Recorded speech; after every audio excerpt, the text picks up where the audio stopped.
Çocuklar, biz Eylül'le bakın nereye geldik. Çok güzel bir şelale. Eylül, şelaleyi görüyor musun annem?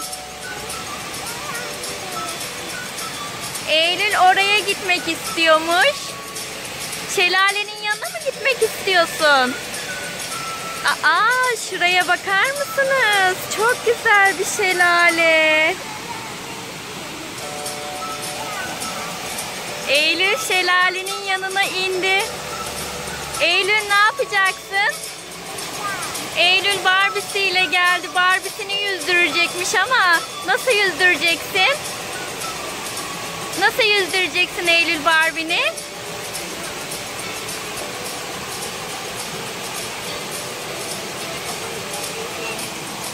Eylül Barbie'sinin kıyafetini çıkardı.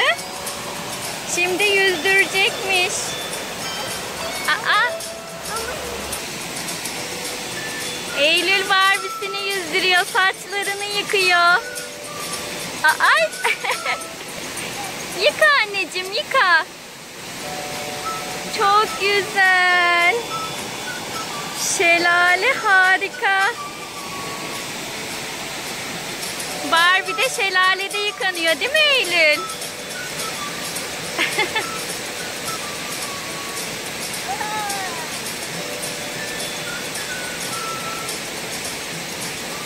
Oh, ne güzel bıcı bıcı yaptırdı Eylül Chelsea'ya. Şimdi ayaklarını da yıkıyor. Evet. Göbüşünü de mi yıkıyorsun? Göbüşünü de yıkıyormuş. Ay. Ay ay ay ay ay.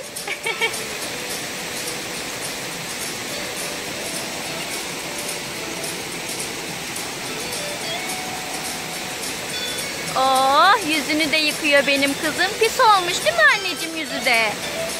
Oh, Eylül mis gibi yaptı şimdi onu. Tertemiz oldu. Ha, biraz daha pismiş. Güzel yıkanması gerekiyormuş. Oh.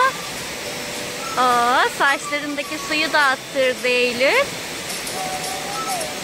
Ha, burnunu da yıkayacakmış. Burnu da pis olmuş.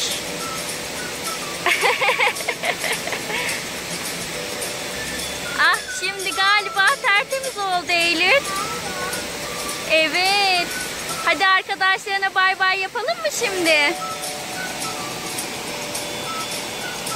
Hadi arkadaşlarına bay bay yapalım Eylül. El salla bakayım. Hoşça kalın.